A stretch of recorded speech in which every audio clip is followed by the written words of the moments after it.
So, what made me get into Movie Times Vol.1? To be honest, like I said prior in the other videos, I did have a whole album of songs and melodies and beats and all of that for Vol.1 that was written in 2017. Um, and then I just didn't really put it out. I thought that I would eventually put it out, and that was the plan. Um, but I know that honestly, if I had put it out, it would have taken a lot longer.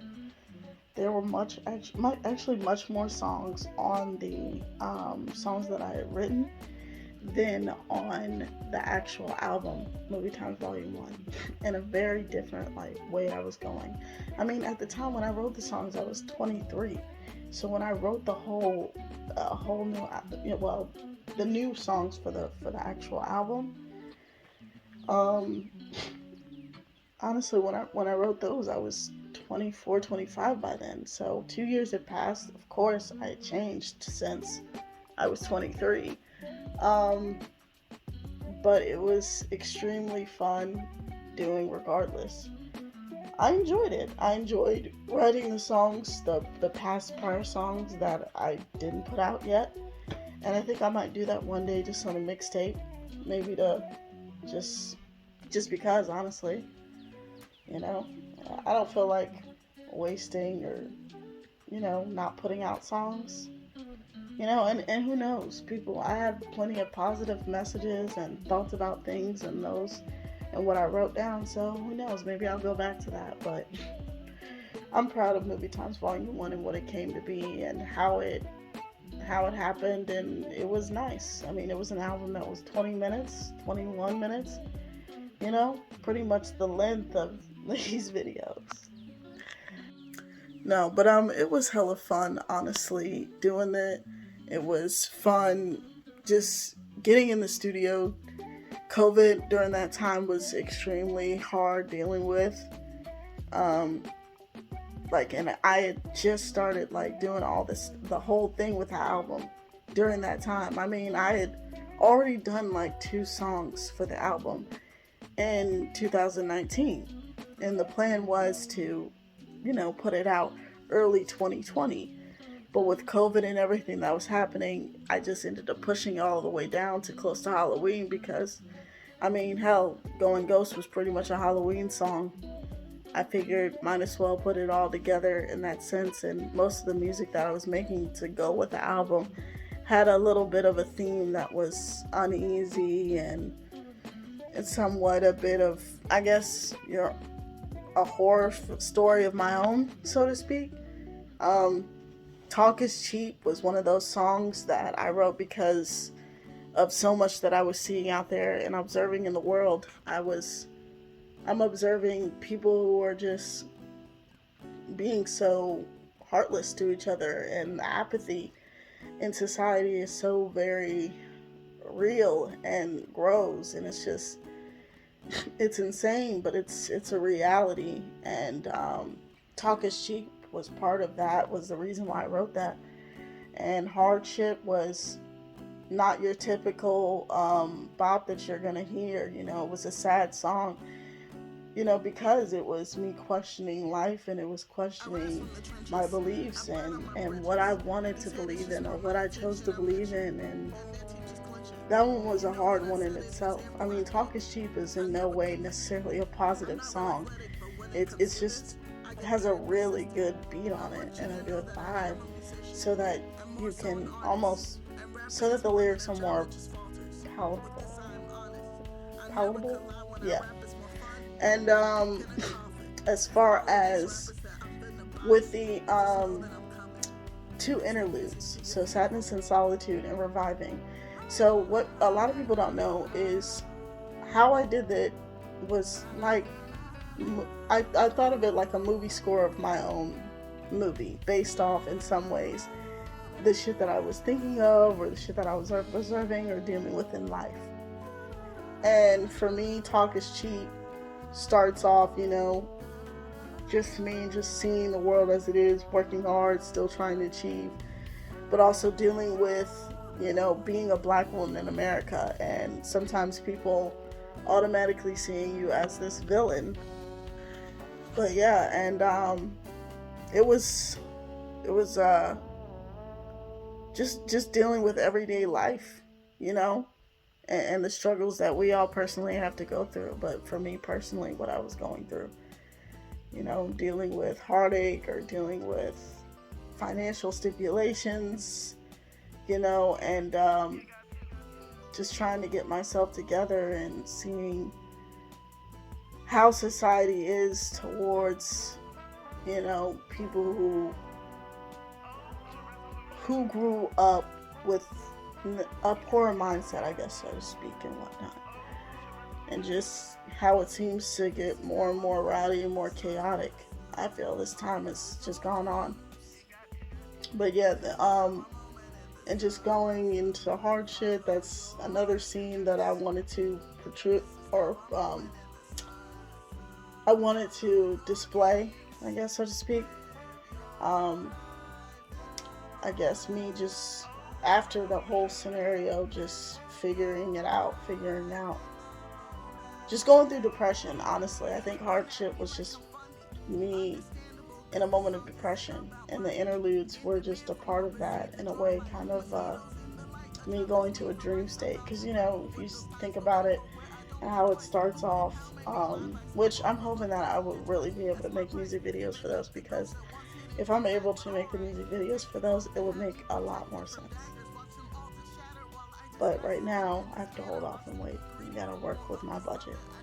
Um, but as far as Sadness and Solitude, just going to sleep on it in a dream slate and waking up and kind of finding my own path and my own way and my own set of beliefs, and then after that, reviving, just kind of waking up from that place of sadness and depression, and um, dealing with my beliefs and dealing with society in itself and how it treats people who are different or who they deem different. And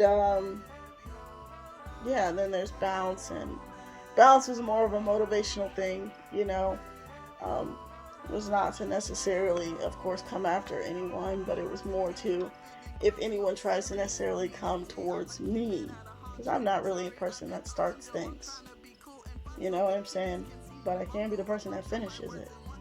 So for me, that's kind of what Bounce was. It was just like, if you feel like you work hard, you feel like you work your hardest off to achieve your goals. You're working hard for the betterment of yourself. You know what I'm saying? Bounce with me, like vibe with me, pretty much. And then of course going into Going Ghost, I had to keep up the momentum. And Going Ghost was kind of that fun thing that I did that was, in a way, wild and unlike another hip hop songs or any other hip hop song. But it still had that almost trap flow to it or trap beat that I like. And then of course Funeral. And Funeral was, I think, maybe the most unlike all the songs, but it melded it all in together. And Funeral's pretty much kind of like that ending, like this is the end, but it's not the end. And the same thing that I did with my mixtape, New Year's. Like, all of them start like a story and end. But the videos that I plan to put out, especially for this year and then even for next year, is going to be able to tell the story much better, and you get better understanding of what I'm going for. Because not everybody can always understand what I'm saying in my lyrics, I feel. And sometimes I think that sometimes I portray a little bit too deep for certain people. Not everybody wants to vibe with the too deep. I get it. But for the most part, yeah, I mean, I had fun working on the album, and I feel honestly bad that I didn't do anything for my 1 year anniversary for it. I think just everything with my brother again, it was just harsh. It was harsh.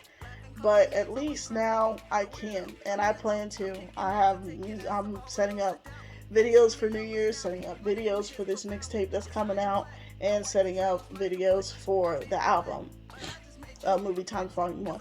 And I'm doing something real special for Vol.1. Like, I'm talking about, you might get different versions of Funeral, you might get different versions of Talk is Cheap from a musical perspective and producer perspective.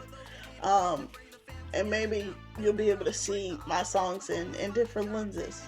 And I honestly, the way that I did Movie Times Vol.1, all the songs, I did it so that I could play it in any type of way I wanted to, in any type of genre I wanted to. If I wanted to jazz it up a bit, fine. If I want to make it a hip hop beat, fine. I did it so that I could play around with it, and in the genre. So that's really probably the next thing I'll be working on, other than Movie Times Volume 2. It's just going to be playing around with the songs and recording and mixing different ways of looking at it. So, yeah. And who knows, maybe I'll post something one day so that people can gain access to what I'm talking about and what I say.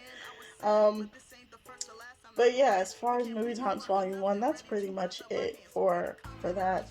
I mean, I made it in a time where things were just unnecessarily, or, well, yeah, in some ways unnecessarily hard. I was going through some difficult things. Shoot. In every way you could imagine. Mentally, spiritually, financially, physically. It was hard. Life was hard then. But yeah. Regardless, I had some fun. I still made the time to be able to create them. And who knows? I think that it's a timeless album. But that's also up to people who listen to it. I think no matter who listens to it, you can always gain something new, a different and new perspective of things, looking at things. And for once, it's something that's not just talking about money and cars and clothes and girls or guys. I mean, it's a part of our life, but I feel like it's so um, saturated, I think, within hip hop. And it's just like, there's so many things that we could talk about. I think depression is something that should be talked about. I think that honestly, hardship was a way of putting out that when you are feeling that way and how you feel about it. And to be honest, Talk is Cheap is just kind of where you were to where you can be or what you can achieve. It's definitely not the end. And Volume 2 is going to be more about my life and more in depth of things that I've been through. So that's definitely going to be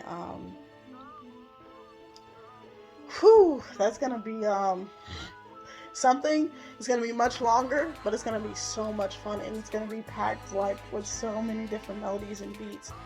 By the time Volume 2 is done, if people aren't fucking with me then maybe maybe I am wrong or something.